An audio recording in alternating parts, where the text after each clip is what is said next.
주신 하나님 말씀 사도행전 7장 1절에서 5절 말씀 봅니다. 사도행전 7장 1절에서 5절 말씀 봉독합니다. 대제사장이 이르되 이것이 사실이냐? 스데반이 이르되 여러분 부형들이여 들으소서. 우리 조상 아브라함이 하란에 있기 전 메소포타미아에 있을 때에 영광의 하나님이 그에게 보여 이르시되 내 고향과 친척을 떠나 내가 내게 보일 땅으로 가라 하시니 아브라함이 갈대아 사람의 땅을 떠나 하란에 거하다가 그의 아버지가 죽음에 하나님이 그를 거기서 너희 지금 사는 이 땅으로 옮기셨느니라. 그러나 여기서 발 붙일 만한 땅도 유업으로 주지 아니하시고 다만 이 땅을 아직 자식도 없는 그와 그의 후손에게 소유로 주신다고 약속하셨으며 아멘. 선포합니다. 하나님은 살아계십니다. 하나님은 우리의 일상 가운데 살아계시다는 거예요. 우리는 때때로 많이 망각해요. 우리의 일상생활에서는 도무지 하나님이 계시지 않는 것 같다라는 그런 착각을 할 때가 너무 많은 것을 경험합니다. 모든 면에서 나에게는 왜 이럴까라는 부분 속에 들어가 보면은 여전히 우리는 하나님이 내 삶의 영역 속에는 거하지 않고 그냥 다만 우리에게 위로를 주고 죽어서 가는 어떤 천국에 대한 계산되지 않는 어떤 그런 막막함으로 우리가 신앙생활을 할 때가 많이 있음을 고백할 수밖에 없어요. 많은 일들 속에 묻혀있을 때 어떤 염려와 고민 속에 묻혀있을 때 과연 하나님이 살아계실까라는 부분으로 들어가게 된다는 겁니다. 그리고 어떤 사건들을 만났을 때 우리의 마음들을 흡입하는 여러 가지 일들을 만났을 때 하나님은 과연 살아계실까라는 부분으로 우리가 많이 고민할 때가 있다는 겁니다. 오늘 스데반은 그 많은 사람들에게 어떻게 보면 사도행전에 가장 먼저 나오는 설교는 스데반이라는 이 집사라는 분이 설교하는 내용이 이제 6장과 7장에 보면은 이제 6장에서 어떤 만나는 부분이 나오고 7장에서 설교가 나오고 있어요.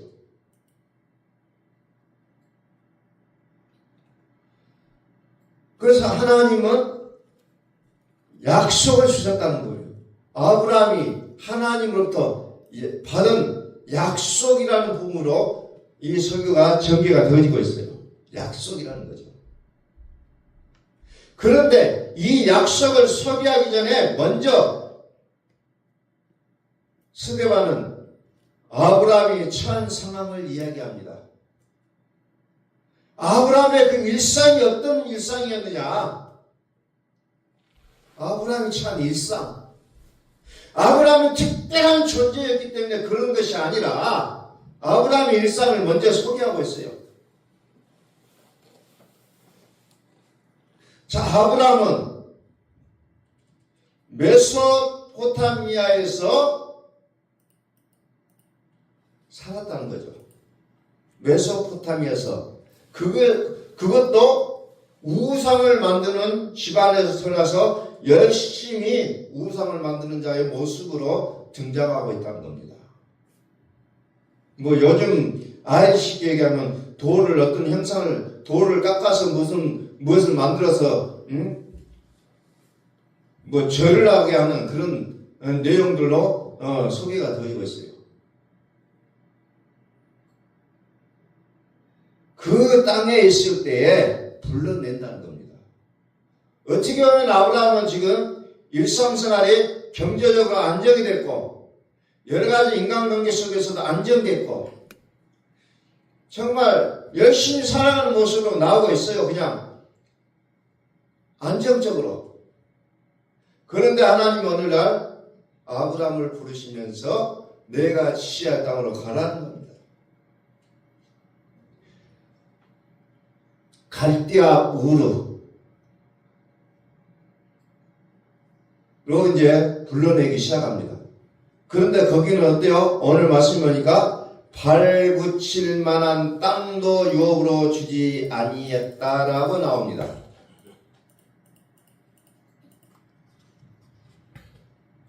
발붙일 만큼의 유업도 주지 않았다고 합니다. 그럼에도 불구하고 하나님은 아브라함을 불러내신 겁니다. 참 보통 사람들은 얘기할 겁니다. 하나님, 나를 적어도 불러주셨으면 좀 먹고 살 수 있는 기반을 주셔야죠. 왜 무책임하게 나를 불러내셨습니까? 라고 많은 사람들은 하나님 앞에 항의도 했었을 것 같아요. 일정한 거책 없이 떠돌아다니는 것이 아브라함의 삶의 모습이었습니다. 이리 갔다 저리 갔다. 그러면은 거기에 따르는 많은 식구들이 얘기할 거예요. 아니 어떻게 책임도 없이 우리들을 이렇게 만들었느냐. 난리를 쳤을 겁니다. 아마도.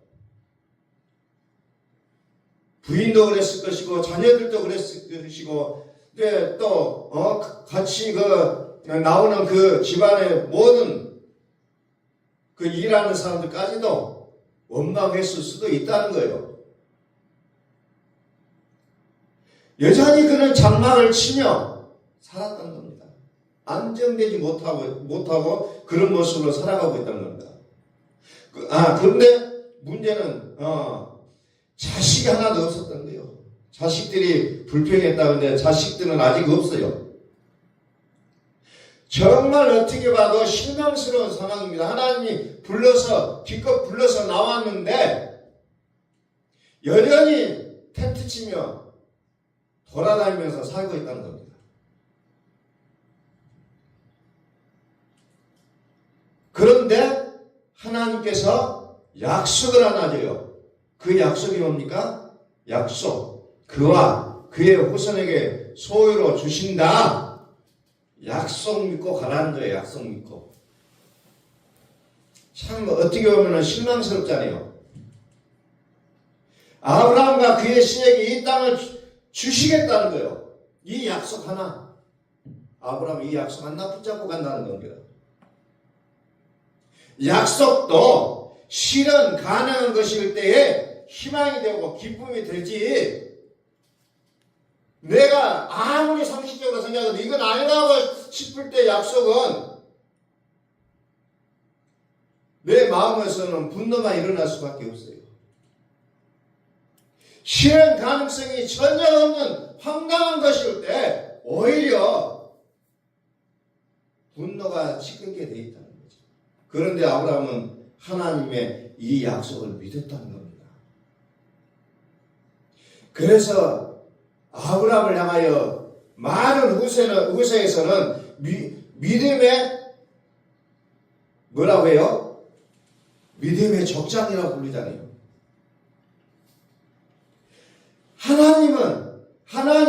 하나님이 약속하신 이 믿음에 아브라함은 그냥 아멘 했다는 거야. 아멘.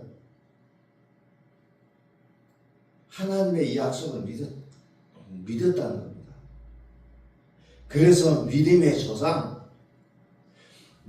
조상이 됐어요. 그래서 지금도 이스라엘 사람들은 아브라함을 믿음의 조상, 믿음의 아버지로 이렇게 모시고 산다는 겁니다. 지금도. 약속을 믿었다는 거예요. 로마서 4장 18절 말씀 봅니다. 로마서는 이 같은 상황을 이렇게 한 문장으로 표현하고 있습니다. 아브라함이 바랄 수 없는 중에 바라고 믿었으니 이는 내 후손이 이같으리라 하신 말씀대로 많은 민족의 조상이 되게 하려 하심이라. 딱 이렇게 한 문장으로 표현하고 있잖아요. 아브라함이 바랄 수 없는 중에 바라고 믿었다. 이게 아브라함 믿음이었어요. 바랄 수 없는 중에 믿었다. 바랄 수 없는 중에 바라고 믿었으니 이는 내 후손이 이같으리라 하신 말씀대로 많은 민족의 조상이 되게 하려 하심이라. 그래서 민족의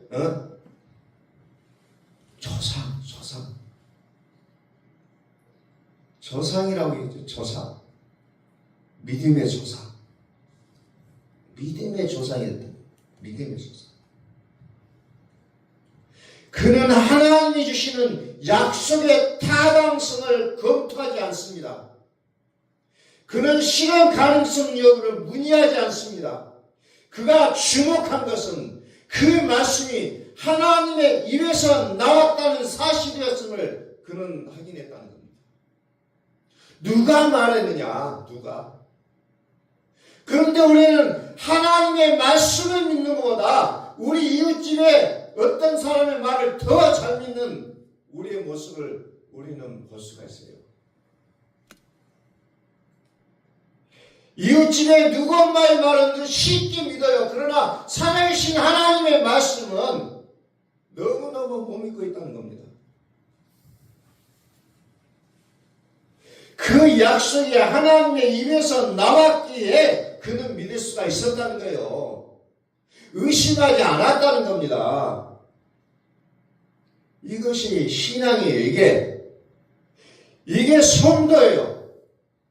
과학적으로 분석해보고 이성적으로 검토해서 믿는 것은 이미 믿음이 아니라는 거예요. 그것은 지식에 불과하다는 겁니다. 우리는 얼마나 많은 시간 동안 하나님의 말씀을 듣고 들어왔습니까? 그러나 우리는 여전히 그것이 지식에 머물러 있다는 겁니다. 믿음이 되지 않고 있어요. 믿음이 되지 않고 있습니다. 우리는 다 따져본다는 거죠. 자, 또 20절을 한번 봅니다. 밑으로 내려서 20절. 믿음이 없어 하나님의 약속을 의심하지 않고 믿음으로 견고하여져서 하나님께 영광을 돌리며 약속하신 그것을 또한 능히 이루실 줄 확신하였으니 그러므로 그것이 그에게 의로 여겨졌느니라. 남들은 그가 아니에요 할 때 아브라함은 그것을 확실하게 믿었다는 겁니다. 그래서 하나님은 그것을 보시고 의로 여겨줬다는 거예요. 이게 믿음이에요. 아무도 안 믿을 때 나는 믿었다는 거예요. 모두가 아니라고 할 때 나는 아멘으로 나갔다는 거예요. 이게 성경은 믿음이라고 얘기하고 있다는 겁니다. 그의 믿음으로 하나님은 그를 의롭다 하셨다는 거예요. 의로 여기심을 받을 우리도 이아민이 곧 예수 우리 주를 죽은 자 가운데서 살리신 이를 믿는 자니라. 그래서 이 시대에 우리에게 어떤 믿음을 가져야 되냐? 우리 주님을 죽은 자 가운데서 살리신 이를 믿으라는 거예요. 그래서 그 믿는 것을 성경은 가르쳐서 의롭다고 칭해주겠다는 거예요. 지금 이 시대를 사는 우리에게는 무엇을 믿어야 되냐? 예수, 우리 주를 죽은 자 가운데서 살리신 이를 믿는다라고 얘기합니다. 믿는다는 거죠. 하나님 주신 말씀이기에 믿는 것이 진정한 믿음이라는 거예요. 항상 그런 사람이 좋은 끝을 볼 수가 있다는 겁니다. 좋은 끝을. 자, 예수님께서 나사로를 살리실 때 보십시오. 예수님께서 나사로를 사랑하시고 마르다와 마리아를 사랑하시기에 그냥 가셔서 살려주셨 것이 아니라는 거죠. 자, 요한복음 11장 25절 봅니다. 요한복음 11장 25절.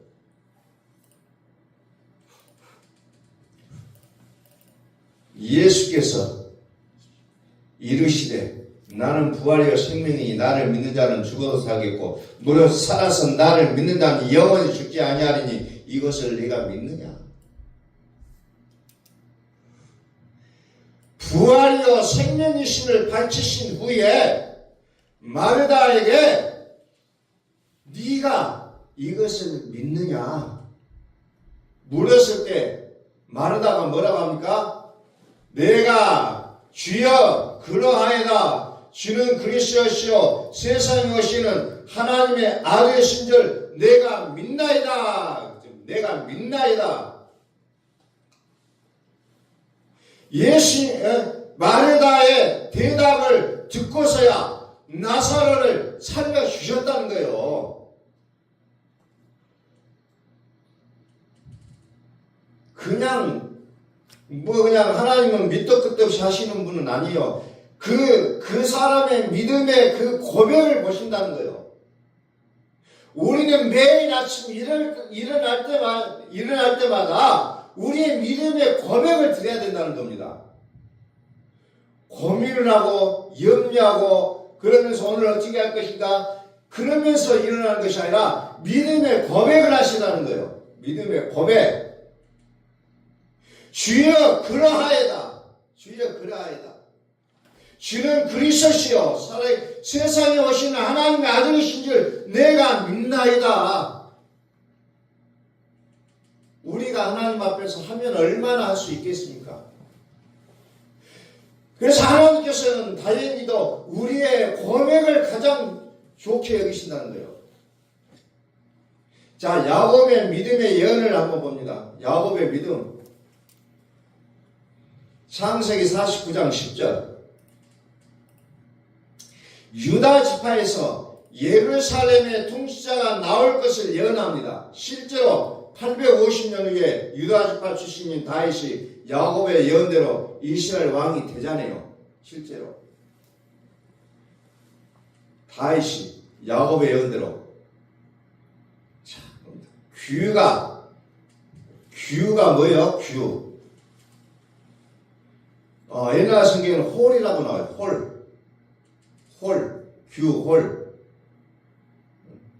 이것은 통치권을 얘기하고 있어요. 통치권.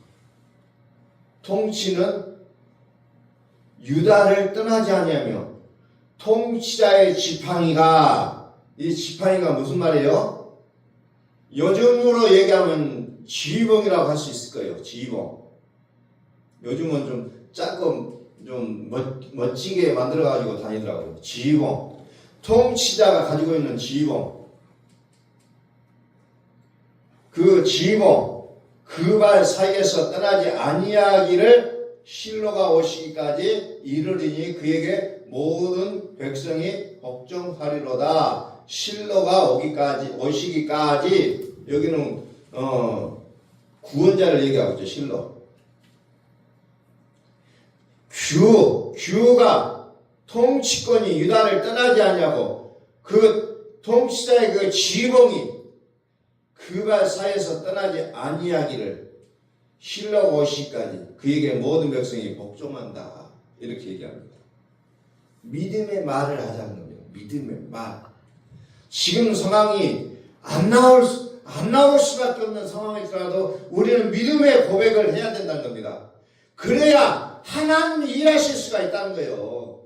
하나님의 역사가 일어나는 믿음의 고백. 하나님은 지금도 원하신다는 겁니다. 아무리 나라가 이태롭고 흔들린다 할지라도, 아무리 나의 삶이 이태롭고 위험한 상황이 놓였을지라도 하나님이 살아계시면 우리가 고백하자는 겁니다. 모든 것이 지금 우리는 이것을 성경을 통해서 접하지만은, 그러나 아브라함도 마르다와 마리아도 유다도 야곱도 지금 현재 그들에게서는 일상생활이에요. 일상생활이에요. 우리는 이것을 글러볼 때는 또 다른 느낌을 받는데, 그러나 이들의 삶 속에는 일상생활이라는 겁니다. 일상생활 속에서 하나님을 고백하고 그 하나님께서 일해 주시는 모습을 그들은 보고 있다는 겁니다. 결국 모든 것은 믿음의 문제라는 거예요. 아무리 놀라운 하나님의 약속과 계획이 있을지라도 우리가 믿음으로 응답하지 못하면 그것은 우리에게 아무런 은혜가 되지 못한다는 겁니다. 실현될 수가 없다는 거예요. 하나님 우리의 믿음의 고백을 통해서 일하신다는 겁니다. 이것은 긍정적인 어느 선회보다 더 큰 역사가 일어난다는 겁니다. 믿음의 고백. 믿음의 고백. 에스겔서 37장을 한번 볼까요? 에스겔서 37장 1절. 에스겔 뒤로 밑으로 내려요. 밑으로. 에스겔 37장. 여호와께서 권능으로 내게 임재하시고 그의 영으로 나를 데리고 가서 골짜기 가운데 두셨는데 거기 뼈가 가득하더라. 자, 뼈가 가득하다는 거예요. 그러면 여기는 뭐예요? 뭔가 많은 사람들이 죽어있는 골짜기라는 것을 알 수가 있어요. 근데 에스겔을 하나님께는 그 골짜기로 데리고 갑니다. 참 우리 같았으면 참 거기 갈 엄두도 안 났을 것 같아요. 나를 그 뼈 사방으로 지나가게 하시기로 본즉 그 골짜기 지면에 뼈가 힘이 많고 아주 말랐더라. 죽은 지가 꽤 됐나 봐요. 여기에는 어떤 희망이 없잖아요. 절망입니다. 절망. 그가 내게 이르시되 인자야 이 뼈들이 능히 살 수 있겠느냐. 참 기가 막힌 질문하잖아요. 죽어있는 송장도 아니고 완전히 썩어버리고 뼈만 남아있어요. 근데 하나님이 물으시잖아요.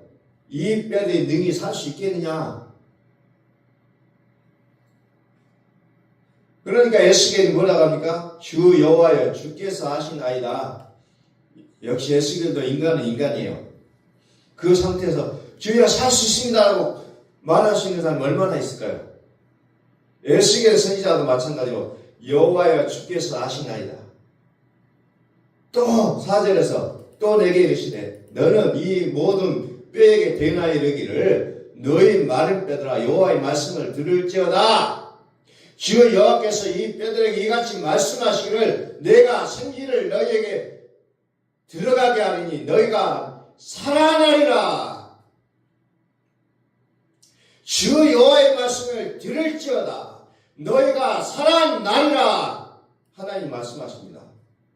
너희 위에 힘줄을 두고 살을 입히고 가죽으로 덮고 너희 속에 생기를 넣으리니 너희가 살아나리라. 또 내가 여호와인 줄 너희가 알리라 하셨다 하라.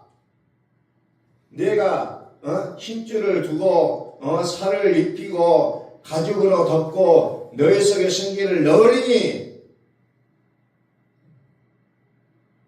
그 많은 뼈들을 하나님은 다시 원상복귀시킵니다. 그리고 생기를 불어 넣는다는 거죠. 창세기에 인간을 흙으로 사람을 만드시고 그 코에 생기를 불어 넣으신 그 모습이 여기에도 나오고 있습니다. 살아난다는 겁니다. 살아난다. 이에 내가 명령을 따라 대언하니 대언할 때 소리가 나고 움직이며 이 뼈 저 뼈가 들어맞아 뼈들이 서로 연결되더라. 상상을 한번 해보시죠. 죽은 뼈들이 쭉 늘어져 있다가 갑자기 막 안구 조립하듯이 막 맞춰지고 있어요. 이 상황을 한번 여러분들 상상을 한번 해보세요. 이것은 말하라도 표현이 될 수가 있을 것 같아요. 입뼈 젖바가 일어나서 자기 자리에 가서 딱딱딱 맞는 거예요. 맞추는 거예요. 그리고 힘줄이 생기고 살을 입히고 또 가죽을 덮고 그리고 하나님께서 그거에 생기를 불어넣으니 사람이 되어버린다는 거죠. 사람이 되어버려요. 아직은 생기가 없죠. 그 다음에 9절 또 내게 이르시되 인자야 너는 생기를 향하여 대언하라 생기에게 대언하여 이르기를 주 여호와께서 이같이 말씀하시기를 생기야 사방에서부터 와서 이 죽음을 향한 자에게 불어서 살아나게 하라 하셨다 하라. 이에 내가 그 명령대로 대언하였더니 생기가 그들에게 들어가매 그들이 곧 살아나서 일어나서 서는데 곧 극히 큰 군대더라. 참 여기서 죽은 자를 살리신 하나님의 모습을 죽으실 뿐만 아니라 다시 살아나신 그리스도 예수의 모습을 우리는 다시 한번 상상해 볼 수가 있는 내용이 여기에 나오고 있다는 겁니다.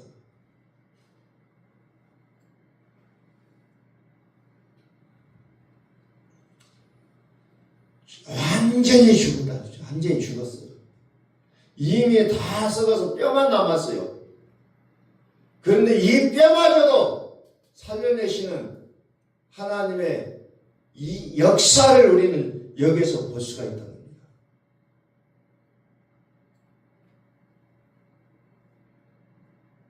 살리는 것은 영이니 육이 무익하니라. 내가 너에게 이런 많은 영이요 생명이라고 했잖아요. 바로 이 죽음의 골짜기에서 내 말은 영이요 생명이라는 것을 분명하게 우리에게 보여주고 있다는 겁니다.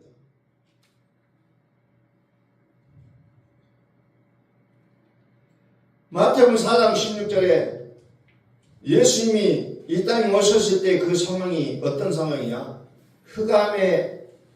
흑암 앉은 백성이 큰 빛을 보았고 사망의 땅과 그늘에 앉은 자들에게 빛이 비추었습니다. 그때 상황이 흑암과 같았다. 사망의 땅이라고 얘기하고 있어요. 사망의 땅. 아무런 희망이 없는. 어떻게 보면 오늘 우리의 시대에 정말 희망이 없고 꿈이 없는 이 나라의 모습을 같은 그 모습을 마태복음 4장에서는 얘기하고 있어요. 그러나 그들에게 빛이 비쳤다는 거예요. 아무리 지름과 같은 어둠이라 할지라도 희망은 있다는 겁니다. 어두워지면 어두워질수록 어때요? 태양이 떠오르는 시간이 가까워진다는 겁니다. 우리가 사는 이 현실이 어둡고 어두워질지라도 우리는 생명의 빛이신 그리스도의 그 빛이 우리에게 비친다면 우리는 여전히 희망이 있다는 겁니다. 그래서 하나님은 여전히 오늘도 우리에게 믿음의 고백을 원하고 계신다는 거예요. 믿음의 고백을. 전혀 이루어질 것 같지 않는 그런 약속이라 할지라도 우리가 믿음으로 응답할 때 반드시 하나님은 일하신다는 겁니다.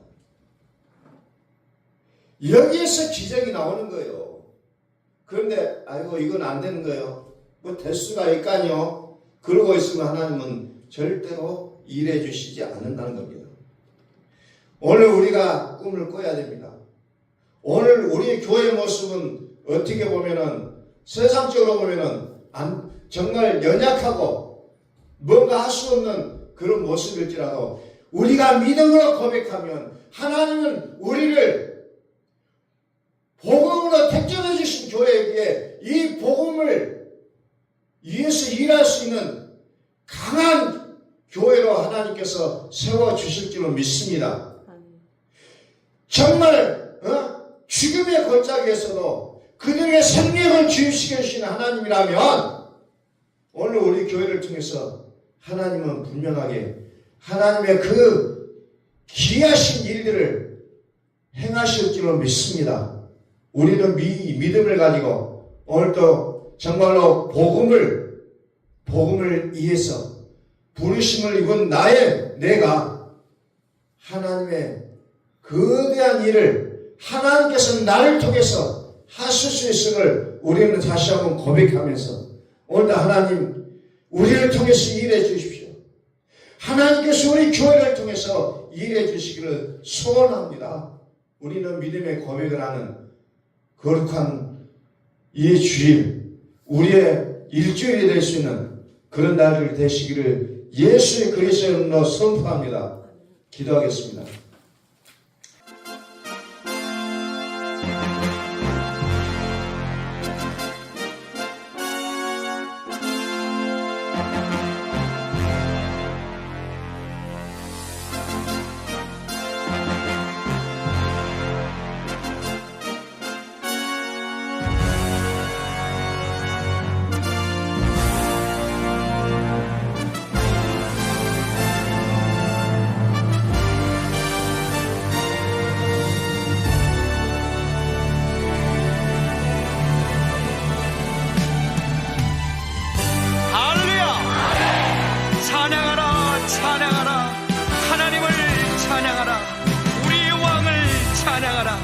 하나님은 온 땅의 왕이 되시며 열방을 치리하시니 그 이름을 선포합시다. 지존하신 주님 이름하네 몸을 꿇고 다 경배해 거룩하신 주님 보좌에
우리 모두 함께 예수 그리스도를 고백합시다. 예수는 그리스도, 살아계신 하나님,